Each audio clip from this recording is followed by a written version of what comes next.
जय हिंद दोस्तों, स्वागत है आपका पिनाका परिवार में। चलिए शुरू करते हैं सेट नंबर 3। पहले वाले सेट में 19 क्वेश्चन थे, कल वाले में 16, लेकिन अब से कॉन्टिन्यूटी रहेगी और हर सेट में 20 क्वेश्चन प्रोवाइड किए जाएंगे। तो चलिए स्टार्ट करते हैं क्वेश्चन नंबर 1 से। क्वेश्चन नंबर 1 है, select the one which express the same sentence in the direct speech. मतलब नरेशन का सेंटेंस है ये, डायरेक्ट इनडायरेक्ट का। डायरेक्ट इनडायरेक्ट में होता क्या है, आपको टेंस में चेंज करना पड़ता है। मतलब कैसे, अगर कोई टेंस प्रेजेंट में है तो आप चेंज करोगे उसे पास्ट में।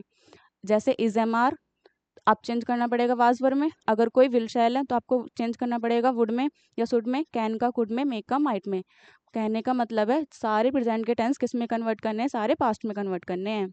तो फर्स्ट वाला सेंटेंस देखो और करने की कोशिश करो। सेंटेंस में कहा है, he said to me, has anybody been kind to you. He said to me, has anybody सबसे पहले हेल्पिंग और इसके स्टार्टिंग में है, तो आप समझ जाना क्वेश्चन कौन सा है, इंटेरोगेटिव क्वेश्चन है। इंटेरोगेटिव क्वेश्चन के लिए जो इन्वर्टेड कॉमा के प्लेस पर आएगा या फिर कह सकते हैं कनेक्टिंग वर्ड होगा, वो इफ या वेदर से जोड़ते हैं। ऑप्शन चेक करो, इसमें इफ है, हो सकता है इसमें कुछ है ही नहीं, ये तो बिल्कुल नहीं हो सकता। इसमें भी इफ है, इसमें भी इफ है। आपके पास एक ऑप्शन एलिमिनेट हो गया, 3 ऑप्शन बचे हैं। हैज़ को किस में चेंज करोगे, हैड में चेंज करोगे। प्रेजेंट के पास्ट में जाना था तो हैज़ के प्लेस पर तो हैड आना चाहिए। इसमें भी है, इसमें भी है और इसमें भी है, ठीक है। फिर क्या बचा, आपके पास बचा प्रोनाउन। प्रोनाउन क्या है, इसमें यू है, तो यू सेकंड पर्सन होता है। सेकंड पर्सन को आप ऑब्जेक्ट के अकॉर्डिंग चेंज करते हो, और जो फर्स्ट पर्सन होता है उसे आप सब्जेक्ट के अकॉर्डिंग। या फिर इस कॉन्सेप्ट को याद करना, एक होता है 1 2 3। एस का मतलब होता है सब्जेक्ट, ओ का मतलब होता है ऑब्जेक्ट और एन का मतलब होता है नो चेंज। 1 का मतलब फर्स्ट पर्सन, 2 का मतलब सेकंड पर्सन, 3 का मतलब थर्ड पर्सन। मतलब फर्स्ट पर्सन किसके अकॉर्डिंग चेंज होगा, सब्जेक्ट के अकॉर्डिंग चेंज होगा। सेकंड पर्सन ऑब्जेक्ट के अकॉर्डिंग चेंज होगा और थर्ड पर्सन को करते हैं हम नो चेंज। फर्स्ट पर्सन कौन से होते हैं, आई और वी कहलाते हैं फर्स्ट पर्सन। यू होता है आपका सेकंड पर्सन और ही, शी, इट और दे ये होते हैं आपके थर्ड पर्सन। तो थर्ड पर्सन को नो चेंज करोगे, सेकंड पर्सन को ऑब्जेक्ट के अकॉर्डिंग, फर्स्ट पर्सन को सब्जेक्ट के अकॉर्डिंग। आपका क्वेश्चन में क्या है, यू कौन सा पर्सन है, सेकंड पर्सन। सेकंड पर्सन को अकॉर्डिंग चेंज करोगे ऑब्जेक्ट के अकॉर्डिंग। ऑब्जेक्ट क्या है, मी, तो यू के प्लेस पर क्या आना था, मी। ऑप्शन चेक करना, इसमें तो हिम है, ये तो हो नहीं सकता। इसमें तो यूं दे दिया, ये भी नहीं है, मी। लेकिन ये वाला हमारा पहले ही कट चुका क्योंकि इसमें इफ तो था ही नहीं, ये भी कट गया। तो ऑप्शन नंबर 1 इसका करेक्ट आंसर होगा। नेक्स्ट क्वेश्चन देखिए, क्वेश्चन नंबर 2 में कहा है, I expect you to complete this work before sunset. और पूछा क्या है इसमें, अच्छा चेंज वॉइस का सेंटेंस है ये, आपको बताना है इसका पैसिव वॉइस में चेंज कैसे करेंगे। ये कौन सा डायरेक्ट, आपको इसका इनडायरेक्ट बताना है क्या होगा। मतलब एक्टिव है, आपको पैसिव बताना है इसका क्या होगा। तो क्या होगा, आई एक्सपेक्ट यू। एक्सपेक्ट क्या है, आपकी वर्ब है। यू क्या है, आपका ऑब्जेक्ट है। और आई क्या है, सब्जेक्ट है। वॉइस में करते क्या है, सब्जेक्ट को ऑब्जेक्ट में करते हैं और ऑब्जेक्ट के बेस पर सब्जेक्ट लिखते हैं। तो ऑब्जेक्ट स्टार्टिंग में आना था, ऑप्शन चेक करना। इसमें तो आई, ये तो हो नहीं सकता, ये भी हमारा सब्जेक्ट है, ये भी नहीं हो सकता। या तो सेकंड वाला, थर्ड वाला आंसर होगा या फोर्थ वाला आंसर होगा। अब पता कैसे करेंगे, आई एक्सपेक्ट, एक्सपेक्ट मतलब वर्ब की फर्स्ट फॉर्म है और वर्ब की फर्स्ट फॉर्म होती है प्रेजेंट इंडेफिनिट टेंस में, जिसे चेंज करते हैं हम इज एम आर के अकॉर्डिंग। यू आपका प्लूरल है, इसके अकॉर्डिंग यू आना था। आपके दोनों सेंटेंस में यू हैं। आगे देखिए, एक्सपेक्टेड तो दोनों में है, लेकिन टू के बाद इसमें बीन दे दिया। बीन कब आता है, परफेक्ट में। परफेक्ट तो ये है नहीं, तो फोर्थ ऑप्शन कट गया। ऑप्शन नंबर सी इसका करेक्ट आंसर होगा। नेक्स्ट क्वेश्चन देखिए, क्वेश्चन नंबर 3 है, करना क्या है इसमें, एरर का सेंटेंस है। आपको सेंटेंस में एरर बतानी है, कहाँ पर होगी। क्वेश्चन पढ़ो, a interesting book a tale of two cities was written by Alexander Dumas. मतलब एक बुक है जिसका नाम क्या है, a tale of two cities. किसके द्वारा लिखी गई है, अलेक्जेंडर डम्स के द्वारा लिखी गई है।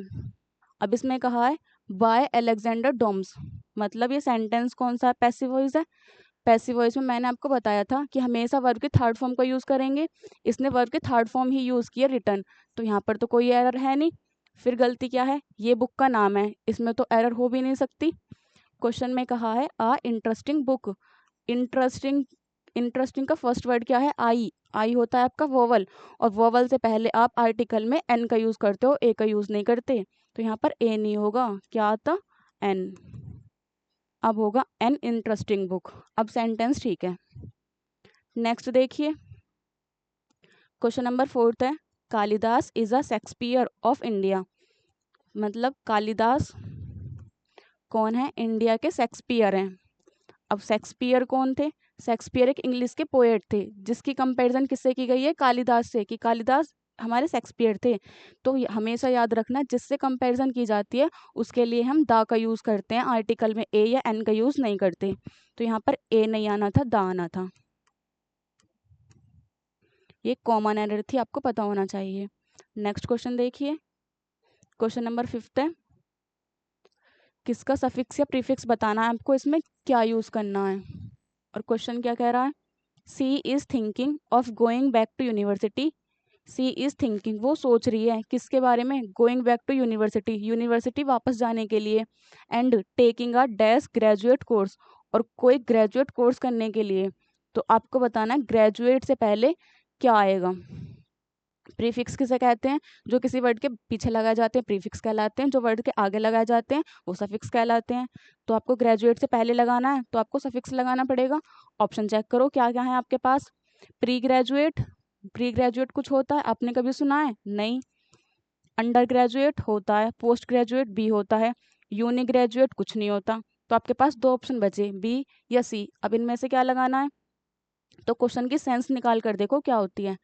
She is thinking of going back to university, वो सोच रही है वापस यूनिवर्सिटी जाने के लिए। And taking a dash graduate course, और ग्रेजुएट कोर्स करने के लिए।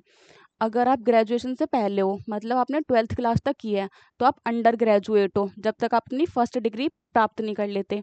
और ग्रेजुएशन हो गई आपकी, आपको डिग्री मिल गई, तो आप पोस्ट ग्रेजुएट करोगे उसके बाद। तो ये अंडर ग्रेजुएट तो हो नहीं सकती, क्योंकि ये वापस यूनिवर्सिटी जा रही है, तो मतलब इसने ग्रेजुएशन तो कर ली होगी। तो ये क्या करना चाहती है? पोस्ट ग्रेजुएट, अंडर ग्रेजुएट नहीं होगा। क्लियर है? आगे देखो, क्वेश्चन नंबर 6 में क्या कहा है? Fill in the blanks with correct alternative. आपको बताना है इसमें क्या फिल कर सकते हैं। सेंटेंस है, a student will fail dash he does not work hard. एक स्टूडेंट फेल हो जाएगा, कब? जब वो कठिन परिश्रम नहीं करता। अगर वो वर्क हार्ड नहीं करता तो वो क्या हो जाएगा? फेल हो जाएगा। फर्स्ट स्टेटमेंट ये है और सेकंड वाली स्टेटमेंट ये है। पहले कह रहा है कि वो फेल हो जाएगा, कब? वो कठिन परिश्रम नहीं करेगा। तो इसने रीजन बताया, कंडीशन, इसने कंडीशन बताई है। अगर वो कठिन परिश्रम नहीं करता तो क्या होगा? वो फेल हो जाएगा। तो जब भी कंडीशन की बात आएगी, या तो आप इफ का यूज करोगे, या फिर मैंने आपको बताया था आप अनलेस का यूज करोगे।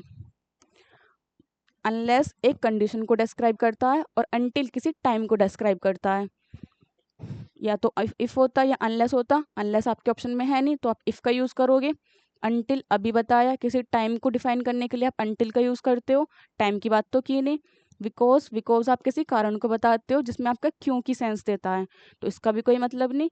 तो आपके पास ऑप्शन नंबर ए बचा, यही इसका आंसर होगा। आगे देखिए, क्वेश्चन नंबर 7 है, the garbage has been disposed. Disposed के बाद क्या बताना है? बताना है कि डिस्पोज्ड के बाद क्या होगा। ऑप्शन क्या क्या है? ऑन है, ऑफ है, विद है, आउट है। डिस्पोज्ड के बाद हमेशा ऑफ प्रीपोजिशन आती है। डिस्पोज्ड ऑफ एक फ्रेजल वर्ब होती है, इसकी फिक्स प्रीपोजिशन है। मतलब क्या होता है? डिस्पोज्ड ऑफ का मतलब होता है get rid of, get rid of. Get rid of एक ईडियम है जिसका मतलब होता है छुटकारा पाना। तो डिस्पोज्ड के बाद हमेशा ऑफ प्रीपोजिशन का यूज आएगा, ना तो ऑन आएगा, ना विद आएगा, ना आउट आएगा। एक ही ऑप्शन था ऑफ। नेक्स्ट क्वेश्चन देखिए, क्वेश्चन है, select the option which is the correct form of the given sentence. आपको इस सेंटेंस की करेक्ट फॉर्म बतानी है, कौन सी होगी। क्वेश्चन देखो, higher you go cooler it is. आप जितना ऊपर जाओगे उतना कूलर होगा, मतलब कि उतना ठंडा होगा। तो ऐसा नहीं लग रहा आपको कि पैरेललिज्म की कंडीशन दिखा रही है? आप जितना ऊपर जा रहे हो उतना ही ठंडा होता जा रहा है। तो जब भी कंपैरेटिव डिग्री का यूज करेंगे पैरेललिज्म वाली कंडीशन में, तो उसमें हम हमेशा दा का यूज करते हैं इनसे पहले। मतलब the higher you go the cooler it is. The higher you go the cooler it is. Option number C इसका करेक्ट आंसर होगा। द वैसे तो मोस्टली सुपरलेटिव डिग्री के साथ लगाया जाता है, लेकिन कंपेरेटिव डिग्री का ये स्पेशल केस होता है जब आप द का यूज़ करते हो। जब आप एक काम करते हो दूसरा काम उसके साथ साथ होता है, तो वहाँ पर पहले द का यूज़ लगाते हो आप दोनों सेंटेंस में। तो वही कॉन्सेप्ट ये था, the higher you go the cooler it is. ये भी पेपर में कई बार आ चुका, तो आप इसे ध्यान रखना डबल स्टार लगाकर। नेक्स्ट देखिए, क्वेश्चन नंबर 9 है, I he and you are class fellows. आपको बताना है कि इसका करेक्शन क्या होगा। I he and you are class fellows. Class fellows किसे कहते हैं? जो आपके सहपाठी होते हैं, जो आपके फ्रेंड्स होते हैं, जो आपके साथ पढ़ते हैं, उन्हें हम क्लास फेलोज कहते हैं। या फिर इसका एक पर्टिकुलर वर्ड होता है क्या, कलीग। कल हमने कलीग की स्पेलिंग पढ़ी थी ना, उसका मतलब भी क्या था, क्लास फेलोज मतलब सहपाठियाँ। क्वेश्चन में कहा है इसका करेक्ट ऑप्शन कौन सा वाला होगा।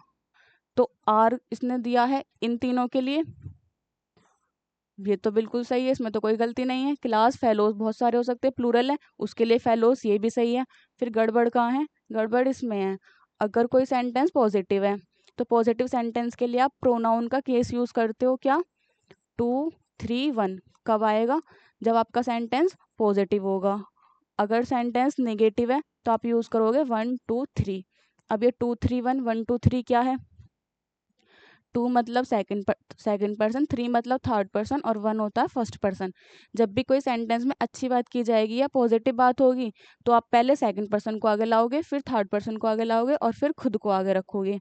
तो सेकंड पर्सन क्या होगा, यू। क्लास फेलोज है मतलब पॉजिटिव है, पॉजिटिव के लिए आप 2 3 1 वाला केस यूज करोगे।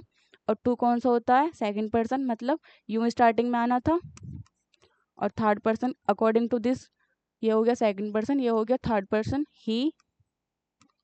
और उसके बाद कौन सा पर्सन, फर्स्ट पर्सन के लिए आपके पास क्या है, आई। यू ही एंड आई, ये इसका ऑर्डर होना चाहिए था।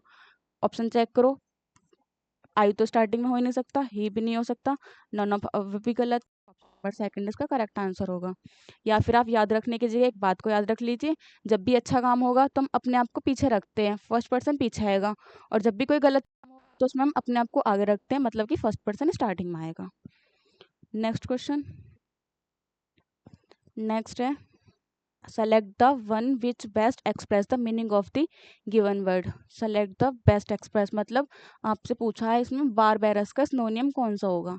बारबेरस कैसे कहते किसे हैं, जो असभ्य पर्सन होते हैं। असभ्य मतलब अनसिविलाइज्ड, अनसिविलाइज्ड, अनसिविलाइज्ड मतलब बारबेरस पर्सन। और ऑप्शन चेक करना, पहला क्या है, प्रोमिनेंट। प्रोमिनेंट का मतलब क्या होता है, इम्पोर्टेंट, इम्पोर्टेंट महत्वपूर्ण। नेक्स्ट क्या है, पोलाइट। पोलाइट का मतलब क्या है, हम्बल होना, मीक होना, मोडेस्ट होना, मीक, मोडेस्ट, हम्बल, जेंटल। इन सभी का मीनिंग क्या होता है, पोलाइट होना मतलब विनम्र होना। क्रूल, क्रूल का मतलब क्या होता है, निर्दयी। निर्दयी एक नेगेटिव वर्ड है। सिविलाइज्ड का मतलब क्या होता है, सभ्य पर्सन। आपको बताना क्या था, इसका सिनोनियम बताना है। तो प्रोमिनेंट, इंपोर्टेंट तो हो नहीं सकता, पोलाइट तो इसका, या फिर पैरामाउंट,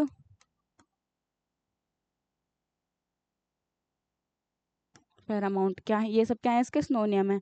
तो इसका तो ये भी नहीं हो सकता। हॉल्ट का मतलब क्या होता है, रुका हुआ मतलब स्टॉप। बांधना और स्टॉप करना, ये तो एक दूसरे के सिनोनियम हो गए। एंटोनियम तो ये भी नहीं हो सकता। आपके पास एक ही ऑप्शन बचा, डिटैच। डिटैच का मतलब क्या होता है, किसी को फ्री करना, लिबरेट करना, स्वतंत्र करना। तो डिटैच इसका एंटोनियम हो जाएगा। नेक्स्ट क्वेश्चन देखिए, नेक्स्ट है क्वेश्चन नंबर 12। इसमें क्या कहा है, पैसिव वॉइस बताना है, इसका क्या होगा, एक्टिव पैसिव में चेंज करना है। क्वेश्चन है, please shut the door and go to sleep. Please मतलब प्लीज से स्टार्ट हो रहा, या फिर हेल्पिंग वर्ब से स्टार्ट हो रहा। जो सेंटेंस वर्ब से स्टार्ट होते हैं वो क्या कहलाते हैं, इंपेरेटिव सेंटेंस कहलाते हैं। और प्लीज के लिए केवल एक ही वर्ड आता है क्या, यू आर रिक्वेस्टेड। अगर कोई सजेशन देता तो आप लिखते यू आर सजेस्टेड, एडवाइस देता तो यू आर एडवाइज्ड, और प्लीज के लिए you are requested. Option check करना, the door is to be set नहीं हो सकता। लेट द डोर, लेट वाला कॉन्सेप्ट होता है, अभी देखेंगे। द डोर भी नहीं हो सकता, यू आर रिक्वेस्टेड वाला एक ही ऑप्शन था। अगर सेंटेंस होता shut the door and go to sleep, तो लेट वाले कॉन्सेप्ट होता है क्या, पहला आप यूज करते लेट, उसके बाद जिसके बारे में बताया है, किसके बारे में, the door, let the door be लगाते, फिर बी सट, सट की तीनों फॉर्म सटी होती है, सट सट सट, तो let the door be shut and go to sleep, and go to sleep. तो आपके ऑप्शन में कोई सा भी हो सकता है, लेट वाला कॉन्सेप्ट भी हो सकता है, या यू आर रिक्वेस्टेड या ऑर्डर्ड वाला भी हो सकता है, तो दोनों को आप याद रखना। नेक्स्ट क्वेश्चन देखिए, नेक्स्ट क्या है, choose the alternative which best express the meaning of the idiom और फ्रेजेस। आपको बताना है इसका ईडियम या फ्रेजेस का मीनिंग क्या होगा। कह क्या रहा है ये, to lose ground, to lose ground का मतलब क्या है, कोई चीज इतनी लूज हो गई कि वो ग्राउंड पर गिर गई, मतलब क्या हुआ, मतलब कोई चीज इतनी कमजोर है कि वो ग्राउंड पर आ गई, मतलब गिर गई ग्राउंड पर। तो to be without a leader, इसका तो कोई सेंस नहीं बैठता बिना लीडर के। टू लूज फाउंडेशन, फाउंडेशन भी नहीं होती। To become less popular, popular का कोई मतलब ही नहीं। तो क्या होगा, टू बिकम लेस पावरफुल, मतलब उसमें इतनी भी पावर नहीं है कि वो सीधा भी खड़ा हो सके, वो लूज होकर ग्राउंड पर गिर गया, वो नीचे गिर गया। तो एक ही ऑप्शन था, आप सेंस निकालते तब भी हो जाता इजीली। नेक्स्ट क्वेश्चन देखिए, नेक्स्ट है नरेशन का। इसमें कहा है the beggar said poverty is a great कर्ज। बैगर किसे कहते हैं, गरीबों को। गरीबों ने क्या कहा है, पॉवर्टी। पॉवर्टी क्या होती है, दरिद्रता, मतलब गरीबी। ये स्नोनियम में भी आया है, इसे याद रखना इंपॉर्टेंट वर्ड है। पॉवर्टी इज अ ग्रेट कर्ज, जो गरीबी है एक ग्रेट कर्ज है, कर्ज मतलब अभिशाप है। गरीबी सभी के लिए अभिशाप है, किसके लिए, गरीबों के लिए। तो ये यूनिवर्सल ट्रूथ है, ये नहीं, ये यूनिवर्सल ट्रूथ है। यूनिवर्सल ट्रूथ को हम सेंटेंस में नो चेंज करते हैं, जो सेंटेंस का टेंस है हम वही रहने देते हैं। टेंस क्या है हमारा, इज कब होता है, प्रेजेंट में, तो टेंस हमारा प्रेजेंट में ही रहेगा। पहला देखना, इसने हेल्पिंग वर्ब इज दी है, इज तो परफेक्ट में होता है, ये नहीं हो सकता। सेकंड वाला हो सकता है, थर्ड वाले में the beggar said that poverty was तो हमारा पास्ट में होता है, टेंस हमारा प्रेजेंट में है, ये भी नहीं हो सकता। Fourth, the beggar said that poverty had been तो परफेक्ट कॉन्टिन्यूस में होता है, इसका तो कोई मतलब भी नहीं, तो ये भी नहीं हो सकता, एक ही ऑप्शन था। बस याद रखना, जब भी कोई यूनिवर्सल ट्रूथ हो, हैबिचुअल एक्शन हो, तो सेंटेंस का हम नो चेंज करते हैं, किसमें, नरेशन में, मतलब डायरेक्ट या इनडायरेक्ट में। नेक्स्ट क्वेश्चन देखिए, नेक्स्ट है 15, find out which part of the sentence has an error. आपको एरर फाइंड करनी है, इस सेंटेंस में क्या है। क्वेश्चन पढ़ के देखिए, इट वॉज हिम, ये वही था, हु केम रनिंग, जो भाग रहा था, इनटू द क्लासरूम, क्लासरूम के अंदर। कहना चाह रहा है ये वही बंदा है या वही पर्सन है जो क्लासरूम के अंदर भाग रहा था। क्लासरूम के अंदर आ रहा है, कल मैंने आपको समझाया था इनटू का मतलब क्या होता है। जब कोई एक चीज बाहर से अंदर आ रही है या फिर एक प्लेस से दूसरे प्लेस में जा रही है, जैसे तो आप इनटू का यूज करते हो। जैसे मेरे पास दो बॉक्स हैं, एक ये वाला, एक ये वाला। एक बॉल है जो इस बॉक्स के अंदर रखी हुई है, और एक बॉल है जो पहले बाहर थी, फिर मैंने बाहर से वो अंदर लाकर पुट कर दी या अंदर लाकर रख दी। तो ये बॉल पहले से इसके अंदर है, तो मैं बोलूंगी the ball is in the box, the ball is in the box. जो बॉल है वो पहले से उसके अंदर है। और इनटू का मतलब क्या होगा, पहले बॉल कहाँ थी, बाहर थी, और उसके बाद मैंने उसे अंदर लाकर पुट किया। तो जब मैंने बाहर से अंदर पुट किया तो मैं बोलूंगी अब the ball is into the box, into the box. तो वो बंदा पहले बाहर था, उसके बाद अंदर आया, मतलब उसने अपना प्लेस चेंज किया, तो इनटू में तो कोई एरर है नहीं, ये तो हमारा बिल्कुल ठीक है। आगे देखो, इट वॉज हिम, वॉज क्या है, पास्ट में है। पैरेललिज्म की कंडीशन पता है आपको, अगर पहला वाला टेंस पास्ट में होता है तो दूसरा वाला भी हम पास्ट में चेंज करते हैं। वाज किस में, पास्ट में, तो ये भी पास्ट में है। केम वर्ब की सेकंड फॉर्म होती है, सेकंड फॉर्म पास्ट इंडेफिनिट में, पास्ट इंडेफिनिट में होती है। तो पहला वाला पास्ट में, दूसरा वाला पास्ट में, यहाँ पर भी कोई एरर नहीं है। फिर गलती क्या है, ये कह रहा है इट वॉज हिम, ये वही है जिसे, जो अंदर आया था क्लासरूम के। तो इट किसके लिए आया है, उस बंदे के लिए, मतलब उस पर्सन के लिए। और पर्सन हमारा सब्जेक्ट है बिल्कुल, और सब्जेक्ट दो ही चीज बन सकती है, या तो नाउन होगा या प्रोनाउन होगा। और सब्जेक्ट की बात कर रहे हो तो आप सब्जेक्टिव केस हिम नहीं होता, ही होता है, हिम तो आपका ऑब्जेक्टिव केस है, तो क्या होगा, इट वॉज ही, ये वही है, तो वही कौन है आपका subject, it was he who came running into the classroom. अब आपका सेंटेंस ठीक है, क्लियर है। नेक्स्ट देखिए 16, इसमें क्या कहा है, the period between 1980 to 1990 was very significant in my life. जो पीरियड था मतलब जो टाइम था, जो काल था, कब से 1980 से 1990 के बीच का, वो मेरे लिए बहुत सिग्निफिकेंट था, मतलब इम्पोर्टेंट था मेरी लाइफ में, मेरे जीवन में।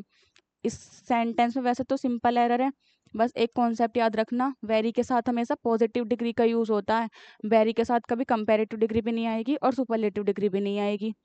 सिग्निफिकेंट आपकी पॉजिटिव डिग्री होती है, बिल्कुल होती है, तो यहाँ पर तो कोई गलती है नहीं। और ये पास्ट की बात हो रही है इसीलिए इसने वाज दिया है, हमारा टेंस भी सही है बिल्कुल, तो फिर गलती क्या है, याद रखना जो बिटवीन का पेयर होता है वो हमेशा टू के साथ नहीं होता, एंड के साथ होता है। तो सेंटेंस क्या होगा, the period between 1980 and 1990 was very significant in my life, मेरी लाइफ में सिग्निफिकेंट था मतलब इम्पोर्टेंट था। नेक्स्ट क्वेश्चन देखिए 17 में कहा है, the items I liked most were the rosewood carvings and the teak furnitures of Dutch design. ये कह रहा है द आइटम्स, वो आइटम्स जो आई लाइक्ड मोस्ट, जो मेरे द्वारा लाइक किए जाते हैं, मतलब मुझे जो पसंद है, तो आई द आइटम सब्जेक्ट क्या है आपका, आई लाइक्ड मोस्ट है या द आइटम्स है, मेन बात किसकी हो रही है, आइटम्स की, तो आपका सब्जेक्ट क्या हुआ, आइटम्स। और आपको पता है सब्जेक्ट का और वर्ब का एग्रीमेंट हुआ था, जिसमें कहा गया था कि जो सब्जेक्ट सिंगुलर होगा तो उसकी वर्ब भी सिंगुलर होगी, अगर सब्जेक्ट प्लूरल है तो उसकी वर्ब भी प्लूरल होगी। आपका सब्जेक्ट कैसा है, प्लूरल है, तो वर्ब इसकी प्लूरल होनी चाहिए, देखना क्या वर्ब प्लूरल है, वर्ड तो प्लूरल है, इसमें तो कोई गलती है नहीं। फिर क्या है, आगे कहा है were the rosewood carvings and the teak furnitures. Furnitures तो अनकाउंटेबल नाउन होता है, और अनकाउंटेबल नाउन तो कभी प्लूरल बनते ही नहीं, हमेशा सिंगुलर रहते हैं। अब फर्नीचर अनकाउंटेबल क्यों है, जैसे हमने कहा दैट इज़ अ चेयर, ये एक चेयर है, या फिर दैट इज़ टू चेयर, यहाँ पर दो chair, that are two chairs, यहाँ पर दो कुर्सियाँ हैं, तो आप चेयर को काउंट कर सकते हो बिल्कुल, टेबल्स को काउंट कर सकते हो बिल्कुल, लेकिन फर्नीचर का मतलब क्या होता है, जो आपकी टेबल है वो भी फर्नीचर है, चेयर है वो भी फर्नीचर है, कोई कार्डबोर्ड है वो भी फर्नीचर है, कोई लकड़ी की सीट है वो भी फर्नीचर है, तो आप फर्नीचर को तो काउंट नहीं कर सकते। फर्नीचर एक अनकाउंटेबल नाउन है जिसे आप प्लूरल नहीं बना सकते, तो क्या होगा, फर्नीचर, फर्नीचर्स नहीं होगा, इसे हमेशा याद रखना। नेक्स्ट क्वेश्चन देखिए 18 में कहा है कि which tense is used for an action just completed. वो टेंस बताइए जिसका मतलब है जस्ट कंप्लीटेड, अभी अभी कंप्लीट हुआ है। ऑप्शन देखना, सिंपल प्रेजेंट होगा, सिंपल प्रेजेंट में तो हम अपनी हैबिचुअल एक्शन को लेते हैं, डेली रूटीन को लेते हैं, यूनिवर्सल ट्रुथ को लेते हैं, या फिर कोई मेरी आदत है या आपकी आदत है उसे लेते हैं, न्यूज़पेपर की हेडिंग्स को लेते हैं, ऐसा तो कोई इसमें होता ही नहीं, एक्शन की तो कोई बात होती नहीं, कंप्लीट एक्शन की, तो पहला वाला ऑप्शन कट गया। इन दोनों को भी होल्ड करो, फोर्थ वाला ऑप्शन देखो, प्रेजेंट कॉन्टिन्यूस का मतलब क्या होता है, ऑन गोइंग प्रोसेस, मतलब कोई काम है जो चल रहा है, जैसे आप अभी पढ़ रहे हो तो वो काम ऑन गोइंग है, ऑन गोइंग के लिए आप कॉन्टिन्यूस का यूज़ करते हो, तो ये भी नहीं होगा। अब आपके पास बचे दो ऑप्शन, एक सिंपल पास्ट और एक प्रेजेंट परफेक्ट, इन दोनों में डिफरेंस क्या है। सिंपल पास्ट का मतलब है जैसे कल मैं स्कूल गई या कल आप स्कूल गए, तो आप कब गए थे, कल, प्रेजेंट से उसका कोई रिलेशन नहीं है, तो वो हो गया सिंपल पास्ट में। लेकिन मैं बोलूँ जैसे आपकी आपकी मदर ने, आपकी सिस्टर ने आपसे कहा कि खाना खा लो, आपने उसका रिप्लाई दिया मैंने खाना खा लिया या मैं खाना खा चुकी हूँ, तो मैंने खाना कब खाया, पास्ट में, थोड़ी देर पहले, और उसका असर कब पड़ा, प्रेजेंट में। जब भी पास्ट का असर प्रेजेंट पर पड़े तो समझ जाना वहाँ पर परफेक्ट टेंस होगा और वो एक्शन कंप्लीट भी होगा, तो आप परफेक्ट का यूज़ करोगे, मतलब ऑप्शन नंबर सी इसका करेक्ट आंसर होगा। नेक्स्ट क्वेश्चन देखिए 19 में क्या कहा है, choose the one which can be substituted for the given sentence, मतलब वन वर्ड बताना है आपको, क्या होगा, something which is considered to be very important. Something मतलब कोई एक ऐसी चीज़ है जिसे कंसिडर किया गया है, कैसा, वेरी इंपॉर्टेंट, मतलब कोई चीज़ है जिसे हमने मोस्ट इंपॉर्टेंट माना, तो उसे हम एक वर्ड में क्या बोलेंगे। तो देखिए ऑप्शन क्या क्या है, पहला ऑप्शन है मीगर, मीगर का मतलब तो होता है किसी चीज़ की कमी होना, शॉर्टेज होना, शॉर्टेज होना, या फिर लैक होना, या फिर डेफिशिएंसी होना। तो ये तो इसके सिनोनियम होंगे नहीं। आगे पूछा है इसने कार्डिनल। कार्डिनल क्या होता है, अभी होल्ड करो। नेक्स्ट देखो स्कैंटी। स्कैंटी का मतलब होता है कमी होना। ये मीगर के सिनोनियम है बिल्कुल। आगे फोर्थ ऑप्शन क्या है, चाइल्ड। चाइल्ड का मतलब होता है किसी बच्चे को डांटना। याद कैसे करोगे, चाइल्ड। चाइल्ड में आपको ऐसा लग रहा है कि ये चाइल्ड की सेंस दे रहा है, तो बच्चों को क्या करते हैं हम, डांटते हैं। तो डांटने के क्या हो जाएगा, चाइल्ड हो जाएगा। रिप्रूव हो जाएगा, रेप्रीमेंट हो जाएगा, या फिर एक वर्ड है पेपर में बहुत आता है, स्कोल्ड। स्कोल्ड हो जाएगा। तो इसके लिए ये वर्ड भी सफिशिएंट नहीं होगा, ये भी नहीं होगा। कार्डिनल वर्ड का मतलब होता है जो आपके लिए इंपॉर्टेंट चीज़ है उसे बोलते हैं हम कार्डिनल। तो इसका option number second correct answer होगा। नेक्स्ट क्वेश्चन देखिए। नेक्स्ट है find the wrongly spelled of word. आपको स्पेलिंग बतानी है इसमें कौन सी सही, सही वाली है गलत वाली, सही वाली पूछा है इसने। अच्छा सही वाली पूछा है इसने, सही वाली स्पेलिंग कौन सी है, ये करेक्टली आएगा। क्योंकि तीन स्पेलिंग तो गलत नहीं हो सकती, एक ही स्पेलिंग गलत, एक ही स्पेलिंग सही होगी। ऑप्शन चेक करना। ल्यूटिनेंट, ये है ल्यूटिनेंट। चारों स्पेलिंग ल्यूटिनेंट मतलब लेफ्टिनेंट की हैं। लेफ्टिनेंट की करेक्ट स्पेलिंग क्या होती है, LIEUTENANT। लिखा इसे ल्यूटिनेंट जाता है, लेकिन प्रोनाउंसिएशन इसकी लेफ्टिनेंट होती है, इसमें एफ साइलेंट होता है। और ये स्पेलिंग इंपॉर्टेंट है, एग्जाम में कई बार रिपीट भी हुई है, तो इसे आप याद रखना।